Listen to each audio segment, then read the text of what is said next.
Hello, welcome to Rear Naked Chat, where we are talking about the Ultimate Fighter Brazil. Oh yeah, Yeah, yeah. which page? Oh, nice. I forgot about this. Both representing this Yeah, week. yeah, loving it, mate. I Yeah, had to bust out the Brazil top. that'll be done. Done. Good Um, stuff. so yeah, this was straight, no messing about You know this what I week. think? You know what I think you should get written on the back of that? Silver, because that would just apply to It so covers many. so many. Yeah, yeah.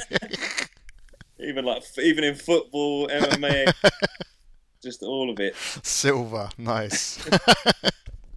Um, but yeah, like I say, let's hit the ground running, just like the show did this week. Yeah, man, straight out the blocks. Wandy. At first, I thought he's going to leave it because I thought already I was thinking, oh yeah, Wandy gets to do the first fight pick now. What's he going to do? Because he was Well, I upset about thought last week. come out. He went. First of all, I want to say. It was a Say something about what happened last week. And so I'm yeah. thinking he's going to be like, look, I lost my temper, I got annoyed, I'm Yes. sorry for. And he went, so what the fuck were you doing? Like, what was that bullshit? I was like, wow, he don't fuck about. Yeah. He doesn't care. He's like, I'm yeah. So seriously, really let's glad he have a, did it. yeah. Really glad he did it because for me it was like, okay, this is the bit where hopefully it's gonna expose Vitor a little bit because I've got this suspicion that he's actually not that nice as he seems on the surface. He's at least a bit more calculated than. Yeah, yeah, not as yeah, but it's not necessarily. I don't know why I don't like that. Someone who's calculated over someone who's just emotional and just says the Real. truth, Wanderlei is real. which is what he was doing. He was just like, yeah, He look, this is the keeps it. truth. He keeps it real. Because he was like, all right, last week, okay, a lot of things happened in the heat of the moment, but now we're all here. We're calm. Yeah. So let's get to the bottom of Let's this just shit. discuss What what are you happened. doing? Yeah, what were you doing? So why did these two have to fight then? And again, like we said last week, I think both had a fair point, except there was one bit when Vitor denied Exactly. Jason coming in and saying, Exactly.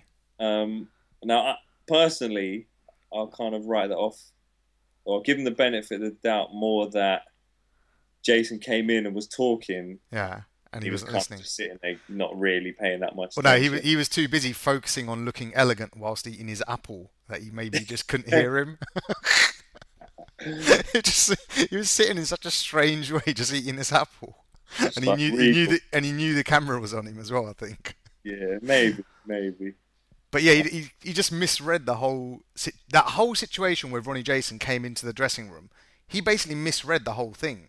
Yeah, because I remember we said at the time we didn't quite understand his reply. Yeah, And because we Ronnie thought didn't maybe come in. there's Ronnie came in to say, "I don't want to fight my mate," and your team did some shit, so that's why I started training at 4 o'clock in the morning. He wasn't really like apologizing, which is how yeah, Vitor took it. yeah. And we kind of thought of they not translated that very well, Yeah, but maybe it's more that he just wasn't listening to I it. don't think it was. Just like no, so I wouldn't necessarily say that he denied.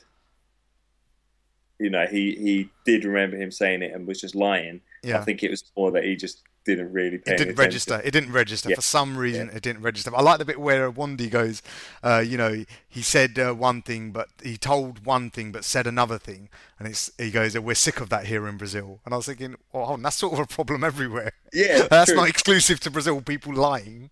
Yeah, but I think maybe in Brazil they're actually taking action against it. All right, okay, 'Cause everywhere else we just kind of complain it's about part it, of life. whereas in Brazil it's like, nah, No, man, no, be we're not having honest. that. Yeah, what's this bullshit? We need to start a movement against it. Yeah, I loved as well. It was so smooth at the end when he went from fucking arguing with Vitor and then just so anyway, and then just straight into the fight announcement. Like it yeah, was seamless, man. It was yeah, yeah, amazing. It's just like so. Anyway, and this week I have got the pick of the fight. Like yeah. and you can Vitor's still like fuming in the Fuming a second. little bit. Yeah, because he even said to him, look, just do the fight announcement. People love Yeah, doing that. Like, yeah, I admit it. And now it's like, I've got to have a little stab back. So I'm going to tell you to do something now. Go on, do the fight announcement. Do what I say. yeah. And he just straight in like Uh, yeah, I will. Yeah, I will uh. do it. Yeah. But there was a What? weird thing that Vitor said as well. He goes, we didn't do anything illegal. And that was just a weird thing. When I started thinking about it, it's like, what are you saying there? You're saying, basically, you can't have a go at me unless I break the law, okay? I think he meant as well, against the rules of the show as well. Yeah, yeah. But it's, Maybe not in the nationally illegal, but maybe within the show, No. look, you're allowed to make friends fight each other. Yeah. I'm trying to win the show. I didn't break the rules. Yeah. Oh, shit, sort of thing. It's Which I think it's the unwritten rules though that Wandy's talking about. that's how Vandy lives his life. Yeah. No, nothing's written down on paper, mate. It's all up here. We all know. Yeah. So yeah, it was. So then he did announce the fight. Yep. Bo Dow versus Massa Nduba. Massa. I got goosebumps when Massa Nduba stepped up for that thingy. Just the way he did it. Yeah, an animal. Fucking hell, yeah, he's an animal. But I mean, Deo's got a fucking. As far as the sub stories go, I was about. How can you beat that, man?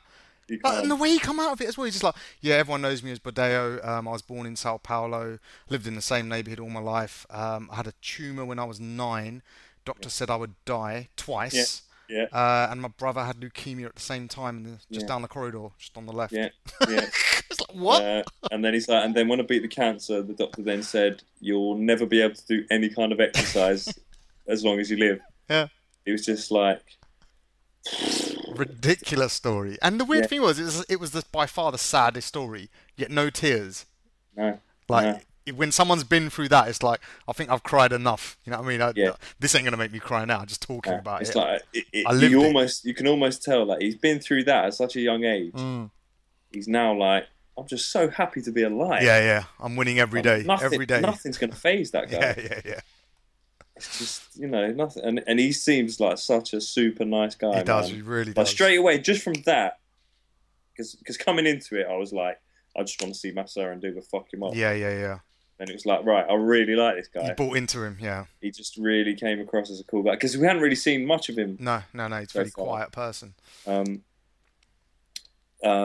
then they had Massa Nduba's little bit, and straight off the bat was referring to himself in the third person. Yeah, and I thought he didn't sound like a dick, because you can sound like a dick when you're doing that, if you start referring to yourself, but he sounded like, yeah, okay, that works for you. Got to be genuine. Yeah, he was just telling you the story of Massa Nduba. Massa Nduba. I call him Massa Nduba the man, because he's just like this real, authentic, genuine, just a man. Grew up on a farm, like he's dealt with animals and stuff. That's it. Although, there was one bit in the house where he was trying to sleep and the camera cut to him and he was lying on a mattress outside and he was playing with the little toy car. Toy car, yeah. It's like, who brought that in? Was that? Someone brought that in. Yeah, was that his? Or was that just an ornament they put in the house? That was so weird. It was weird. It was out of place. Like, what was that all about? But yet again, I'll just put that down to shit I don't quite understand. But that bit with him sleeping as well, because what did you make of the bit where Rodrigo Dam's annoying me now, to the point I'm not going to call him Dam anymore. How many times has there been a conversation between Rodrigo Dam and Gaspar about Gaspar making too much noise and people are trying to sleep and he needs to be quiet because people are trying to sleep? Has that happened every week? Yeah, and I thought they made a good... He reacted well to it to say, well, if Massa Nduba's got an issue, he should come and say it. Why are you saying it for him? It's like, if he's got a problem, he'll tell us. And I imagine if Massa Nduba comes in a room and says, look, shut the fuck up, you probably would. Everyone would shut the fuck up, yeah, exactly. But yeah, I was thinking, man, I think this has happened every week. That's why he's annoying me. It's like, shut up. Just let it go. Yeah. Like, either, yeah. And it almost seems like everyone else in the house is kind of just like, Rodrigo, just shut up, Just man. leave it. It's obviously not going to change. It's been 7 weeks now. It's not going to change. Yeah, if he hasn't stopped by now, just do. Everyone else has just accepted it. Look, he's not going to stop. Yeah. Let's just have fun with it. We'll just hang out, give him things to sing about, and have a laugh. And not only is he not stopping it, he's getting worse. He's now doing impressions of Wanderlei Silva. It's like, you just got to leave him be, man. No, just let him do him, man. He's not going to change. But didn't you always find it weird when there's some shots of them and you see them like waking up and half of them are asleep on sofas, on the floor, like there's just been a house party. I'm like, what the fuck, man? This can't be good for you. Sleep in a bed. But I don't know. Maybe you don't know whether they've grown up, man. True. Yeah. What we talking about is blatantly better than the favelas. Yeah. I mean, some of them might be a bit freaked out by a bed. Yeah. I don't know. It's like, I don't know if I can handle that yet. This is weird. Just lying in a bed, this is weird, man. I can't deal with this. Go lie on the floor for a bit. It seems that way. As well, it seems like the rooms are quite cramped as well. Space-wise, Personal space, just yeah. spread out, whatever. But there was one thing I noticed. I think Bandy said it, is that even though they're both middleweights, Bodau's on the upper end of middleweight, yes, whereas Massaranduba was on the lower end, and I didn't quite realise what the size difference was like. It was big, wasn't it? Yeah. And that kind of suddenly changed things for me, man. When I saw the weigh-in, I was kind of like, whoa, like Bodau's a lot bigger than him, man. Yeah. A lot bigger. That's when, I mean, it was setting the strategies before the fight that, okay, he is bigger, so the only way you can win is speed. And to the other one is, well, the only way you can win is your strength. Yeah. And then, well, as we know from the fight. Yeah. Yeah, I mean, I don't know. Do you want to get into the fight now, or is there any other stuff you wanted to talk about? There was one bit with Rafael Cordeiro. Did you see him when he was training with Massaranduba with the string bit? Yeah, he was holding the mitts and he wasn't even looking. He was just like looking over there, just doing the like fucking perfect training at the same time. He's that skilled. He's probably done that so many fucking times in his life. You could see his mind was focused elsewhere. He was like looking at Wanderlei Silva sort of thing. His hands are just bang, right place every single time. Yeah, amazing. Yeah, he's a high level guy. He's great. Yeah, and the bit with the product placement this week. Daniel Sarafian. It was a weird one because all he did was walk into the bathroom, straighten his shirt, and walked out. And I like the idea that he refused to do it. It's like, come on, look, you got to do something. Like, can you shave in front of the camera? It's like, no. Spray some deodorant? No. Wash your hair? What? Let you film me in the shower? No. I'll just stand in front of the mirror. And I'll walk out. All right, that's all you're getting from me. Jog on. They did have one as well with Vitor was having the drink as well, and he was drinking it, and he went, and then just turned it slightly just so you could see. It was I love advert drinking. It's so different to normal life. Like normally you just have a drink, but this advert drinking. It's like you turn sideways, you make sure you look like you're enjoying it. And just to the camera. I might just do that in life every time I have a drink, even if no one's around. Pretend there's a camera on you at all times. Yeah, man. I think I might too, actually. Good look. Anything else in the house before we get into the fight? Nah, man. A lot of my focus was on the fight this week. And I was very amped up going into this fight. Usually on TUF, I mean, because obviously at the same time we're watching TUF live, the American version. I don't find myself getting that excited going into the fight. So I'm looking forward to it. Whereas this one was like, fucking right. Yeah, same as last week. You had that big fight feel like, oh, these are two guys that are going to go at it. Because building into the fight, I was thinking, right, well, Massaranduba's a good striker, and Bodao can just fucking take punishment. So this could be good because he won't give up. As they mentioned a couple of times, kick Cancer's ass. Yeah. What chance has anyone got, really? Yeah. But this is why I like the fact that they put the credits before the fight in the middle of the show. Oh, okay. It does just get you like, oh yeah. Yeah, the music. Get going, yeah. But it was weird how it started out. It had the feel of a big pay-per-view fight because it had that Anderson Silva style feeling out process, just getting timing, just getting distance for ages. Actually, I was going to say as well, your theory of the more relaxed person. I say they both looked. Yeah. They both looked pretty relaxed going into the fight. They were both very confident going in. Yeah. Bodao did look a little bit more relaxed to me. He looked like smiling. I'm ready. Yeah. But again, I don't think that guy's got anything to be scared of in life. It's true. That's what I'm saying. When you've been through that, I shouldn't even be here. So how can you ever get nervous at fighting just after what you've been through? Like this is just a fight. Yeah, exactly. This is fun. This will be over in 15 minutes. Yeah, exactly. But yeah, as they came in. Again, like once you saw them next to each other in the cage, you could really see the size difference. Yeah. And especially when Bodao had him up against the cage. And so he's sort of turtling a bit and he's on top of him. And it was like, whoa, these aren't the same weight class, are they? No, they weren't. How did you score that first round? Well, Massaranduba, I'll say he looked quick as fuck. Yeah. Did look a lot quicker speed-wise. But when he was getting in, when they weren't exchanging, he sort of he got a clinch a couple of times. Yeah. And he just couldn't keep him in the clinch. Like you could see Bodao was just too strong. When it came to the grappling world, it was like Bodao, suddenly the advantage was definitely with Bodao. There's no way Yeah, Massaranduba could do anything. but even because usually when you see someone getting a Muay Thai clinch, they're the ones who are in control. They're Yeah, holding yeah, him there. They're looking yeah, to knee him in the face. yeah. Whereas this looked like he got him in the clinch and then was just kind of trying to hang on. Yeah, yeah, yeah. He was able to move him where he wanted. He was getting pulled all over the Yeah, place. yeah, Like, yeah, he yeah. couldn't get any knees in or anything. And then when I saw that, I was like, wow, this is not looking good for Massaranduba, man. But how did you score that first round? Because I just had to go 10-10. I was like, I can't. There's nothing specific that happened No, that would no, edge it either way. Masson was aggressive. He was quick. He was in and out. Okay. It could have just been given to Massaranduba just based on the early striking because he was getting the edge up until Yeah, they started grappling. yeah, he did look good. But then, yeah, second round, Bodao, that's when he really kind of started to get into the fight. I think because of all the movement and because again, like if you're grappling with someone that's that much heavier than you, that's got to be tiring, man. Yeah, yeah. And you could see Massaranduba started to slow down.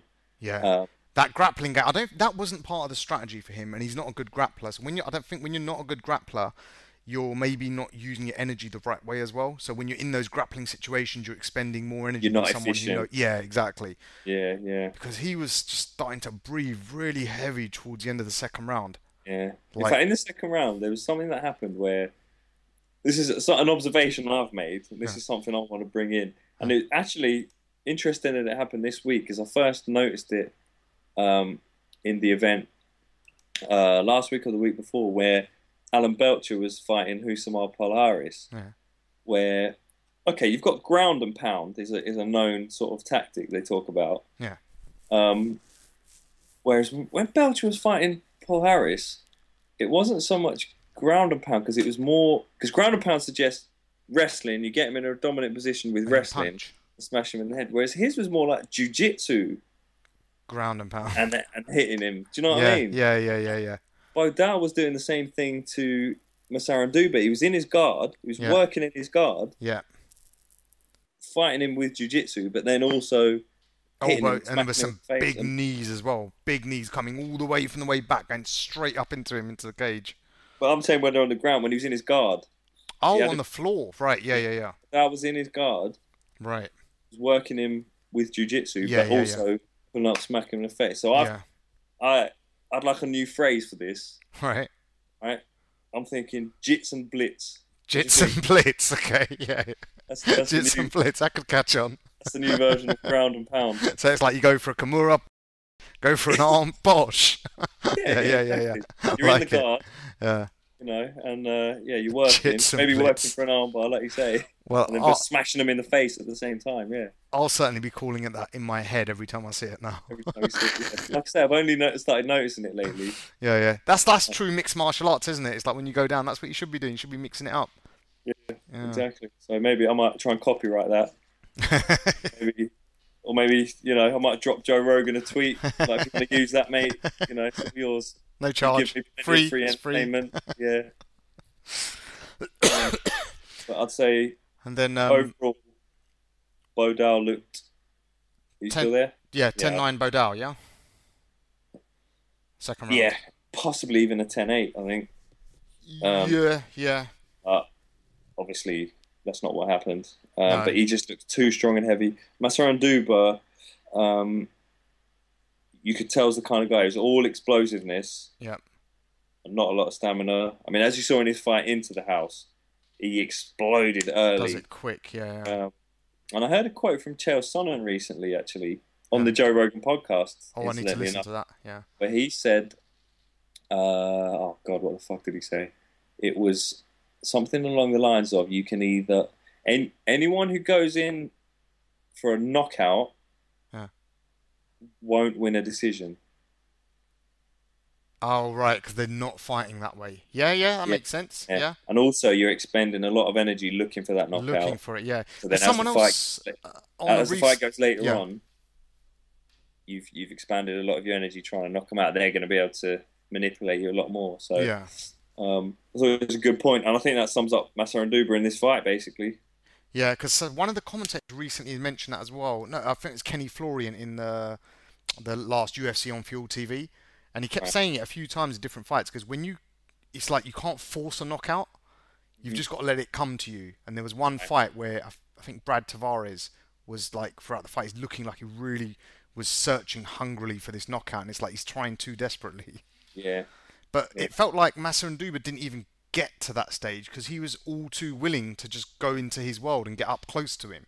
Whereas his strategy was meant to be come in, use your speed, in and out, speed. Oh, And yeah, he just, I don't know, he just got. I think I as think well when the first round fucked him up. Basically, there was a tough grappling yeah, match. It was quite boring, and there wasn't much going on. But both of them were just expending a lot of energy. and I think as he's going in, what like he couldn't really get out that easily once Bodell had hold of him. Yeah, Again, yeah. because of the big weight Strength. difference. Yeah. Yeah. But when he sat down on that stool, man, like at this point, obviously we don't know he's not going to make it for the third round. You But can tell. his head was just, he started off there, and like by the end of the 30 seconds, he was like that. Yeah. It's like, right, there's a chance this guy might not be able to get up. Yeah, yeah. Which is literally what happened, literally. Couldn't. Yeah, because because it's not like he quit on the stool. Yeah. He got up to go in. Yeah, it's like, I want to fight. And just had nothing left. But how amazing was that, man, when Bodell's that moment, "Come on, man, oh my God, it was like a film. It was like a film when it was just movie. screaming out for fucking Massa and Come Duba on, just you to can do it. the Hulk at that point. It's like It's fucking like, Rocky, come wasn't on, it? yeah. And the thing was, as well, So honourable. I thought somebody else was shouting it from outside the cage, and I was Oh, like, "Hang right. on, that's Bodell Yeah, saying yeah. like, come on for your family." Yeah, I oh, was it like, was holy shit, that was this is inspiring. amazing. I was totally with Serafian when he was like, I could see, I can see exactly why you're crying, mate. He 'Cause lost it. that was Yeah. beautiful. That was Yeah. fucking beautiful. He's like, you didn't do that for yourself. You did that for him, even though you could have just said like nothing Fuck and just think, I hope he stays down. Yeah, exactly. So yeah, in the end, even though coming into the fight I was wanting Massa and Duba to Yeah, win, yeah. at the end I was really happy for Bodell. Yeah, definitely. And I'm he looks rooting for good, him, man. He looks good. Fucking hell, yeah. He's got wrestling, he's got this bit of striking, he's got that Randy Couture style where he can just push you up against a cage and fuck you up. Just a strong motherfucker. Yeah. Yeah. But it's quite interesting that we've kind of kept track of it, people crying on the show. It's like you said earlier, Bodell didn't cry this show. But It's like Serafian cried for Serafian him. more than took care of it this week. I'll do it. Fucking- I'll do it for you, mate. It was all getting so emotional, and then they were like putting Massa and Duba's picture up there as well. It was like, he won as well. Morale is so high in Team Vitor. They're Yes. even putting the losers up. There's so much respect and positivity on this show. Positivity, It's amazing. yeah. It's Yeah. amazing. I mean, and I say like I actually by the end I was feeling genuinely inspired by Bodell. Yeah. So that's the kind of person Yeah. people should Aspire aspire to to be. Yeah. And I think Serginho was inspired by him as Yeah. well. Yeah. And I think we got our first little glimpse of Serginho the Killer, Back to normal again. Yeah. because there was one little moment where Yeah. he looked at him like, "I've been inspired by you." Yes. And Yes, he there gave was. him a look like, Yeah. "I'm gonna go fuck Yeah. that guy up next week." Shade Pombo. Just he gave him a little look in the eye. Yeah, there was. I'm gonna go Yeah. fuck him up. I was like, "Whoa, Yeah. haven't seen that from before." And like I said, Because man. before up till now, Yeah. all we've really seen of He's Serginho was crying. laughing or crying. Yeah. And this Now was he's one gone where intense. This was like, "Yeah, I'm ready, man. I'm gonna fuck him up." It's like, wow. Didn't know that was in there. So But, that'd be good. Team Vitor, right? They are now. They're so fucking full of positive energy at the moment that they're even then okay. doubling up their hand things where they're like 1, 2, 3 Bodell, and again 1, 2, 3 Vitor. Yeah. It's like, when was the last time you saw Wandy's team do one of those? Like, there's a few weeks now they've stopped even doing that. Just like fuck that. Look. Let's just get a win. That's all we're It's just worried about. Cordero moaning now. That's all it is. Yeah, just go. Although even him, because I thought he was gonna go in and be like, "You fucking quit." Like, what did you do? Yeah. I was surprised at that.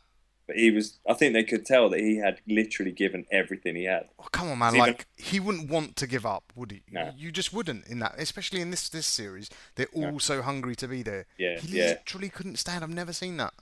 No, and even Rafael Cordero was just like, fair enough, man. Yeah. Like, we can't really ask much more than that. Yeah, because you would have gone out like literally barely able to stand and just got knocked out. Like, Yeah, he had yeah. nothing. So what's the point? Yeah. Yeah. So yeah, fair dues. It was quite interesting as well, though, where they do the coach's talking head bit after the fight as well, where the coach gives their recap of the fight, and it wasn't Wandy this week. It was Rafael. Yes. Yeah, You yeah, noticed yeah, that? And yeah, I was yeah. wondering, is that a bit Wandy's like, have had you ever enough. seen like after a Premier League football match, if one team's got skanked and their managers get so pissed off, he won't even go out. The assistant coach goes out. Yeah, I was like, is that what's happened? He's just had enough of this. He's I like, I can't. can't even talk about it, man. You Yeah. go and do it. And I what am I can't going to deal say? with The this. same thing again. Yeah, I can't deal with this shit. Oh, mate, but next week I cannot wait to see Anderson Oh, Silva there. Fucking Anderson hell. Silva we got Anderson Silva and we're going to get more Serginho, which Yeah. I can't wait for Yeah, either. yeah. Oh, That's mate, what I've been- because he's waited so long for his fight. I just worry about him mentally. Is he there? It feels like he went through the bad part and he's come out positive Yeah. again now, hopefully. Seemed like that Bodao fight Yeah. switched him on. Couldn't have come at a better time for him. Because you could see it in his eyes, man. He looked at him. Because he called him out, didn't he? Say, I want to thank That's what it was. That's what got him extra up as well. It's like, wow, I'm really appreciated here. This is good. Serginho and Serafian. Yeah, and he was like, because he felt unappreciated. Exactly. And then he was like, that gave him that little lift of like, man, I'm back, bitches. Yeah. So I can't wait for that. But earlier you were saying that you felt Vitor was maybe he was not genuine or whatever. Yeah. Okay, even if he has been a bit fake and it's all a bit Not calculated, it seems to have worked, no? Oh yeah, of course. I mean, what is 6-1? 6-1, but like you say, not only that, the morale of his team is high. Yeah. Or is that just from the winning? Yeah, I was about to say, if any team's winning that many, 6-1, the morale's going to be high. I think he works them psychologically, man. There's probably a lot we're not seeing as well. We're only seeing tiny little glimpses of when they're all together. He seems like psychology is a big part of his game as a coach. And Wanderlei, he just runs on emotion. Yeah, we know what Wandy's probably like. Not his strength. His psychology is go in there and fight as hard as you fucking can. What else? Yeah, what else? Nothing more. So yeah, man, great episode this week. Yes. It just gets better and better this year. Time. And I like the fact that Anderson next week, he's not just there like Lyoto was. He's getting involved. He's training. That bit before the fight, he's dancing, excited to see the fight. It's like he's getting involved. Yeah, because as well, I guess from us being from an English-speaking country as well, we never really get to see the real Anderson Silva. It's true. Because he's very guarded. Yeah. There's a language barrier. Yeah. And he's a little bit enigmatic, isn't he, with the English speaking? Yeah. You're still not quite sure what he knows. He's careful. He's careful. Whereas this is going to be in his element. He's with his mate.